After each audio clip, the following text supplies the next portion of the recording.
On July 22, 1991, Jeffrey Lionel Dahmer was arrested in Wisconsin for the killing and dismemberment of 15 young men and boys. While Dahmer is only one of the many infamous serial killers in the United States, gruesome discoveries such as these always lead society to ask the question of why. The relevance of this question lies in enhancing public safety and understanding why those who kill do what they do in order to prevent it in the future. It is my standpoint that serial killers are made into killers by environmental stimuli rather than being born killers.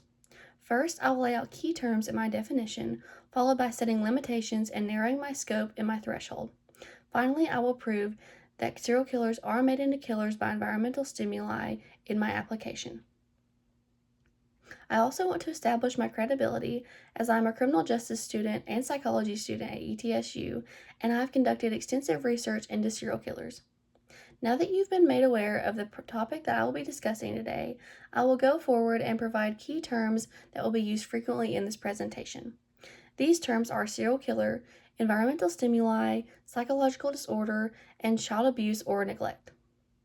First, according to the website Psychology Today, which was last updated in 2024, a serial killer is an individual who murders a series of victims over a period of time, typically with gaps, which are also known as cooling periods, in between each killing.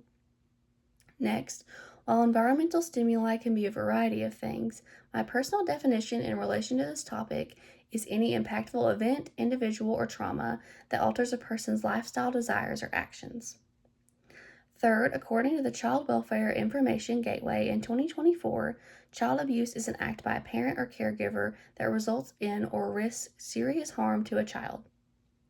Last, defined by the World Health Organization in 2022, a psychological disorder is a clinically significant disturbance in an individual's cognition, emotional regulation, or behavior.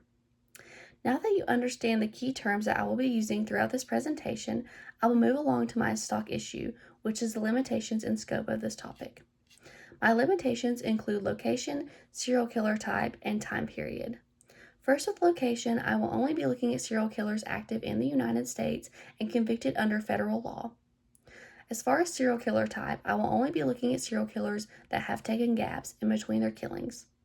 Last, as far as the time period, I will only be looking at serial killers that have operated from 1950 to present time in order to provide accurate representation.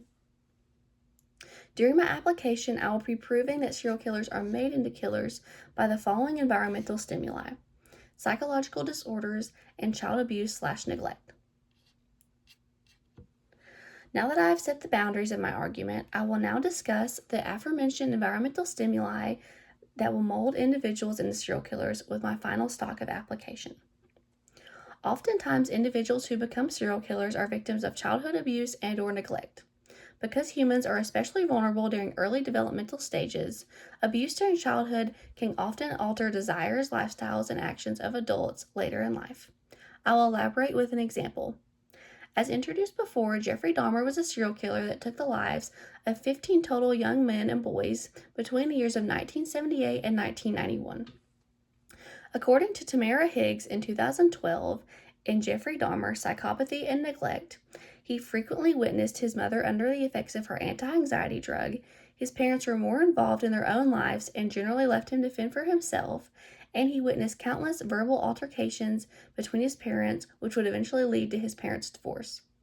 Essentially, Dahmer was not provided with the nourishment and attention he needed during critical stages in his childhood development, leaving him to explore dark fantasies and partake in risky behavior during adolescence.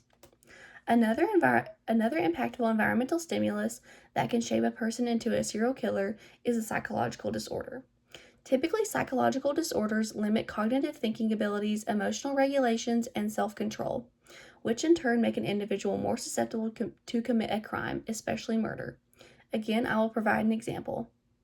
Another real-world serial killer is David Berkowitz, also known as the Son of Sam killer. Berkowitz murdered 6 people in New York City between the years of 1976 and 1977. Unbeknownst at the time, Berkowitz was suffering from a psychological disorder called paranoid schizophrenia, which causes individuals to have disorganized thinking and hallucinations/delusions. He committed his crimes on the basis that his neighbor's dog told him to do so. According to an article in 2023 by Restore Mental Health, at least 5% of criminals serving jail time have serious mental illnesses. Because of his hallucinations and lack of control, Berkowitz went on to become a serial killer.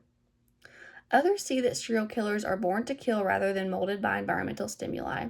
An example of this is the BTK killer, also known as Dennis Rader.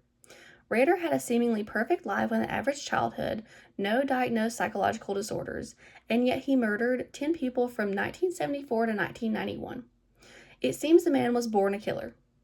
However, he did in fact suffer from psychological child abuse as a child, which is a less common form due to its easily concealable nature.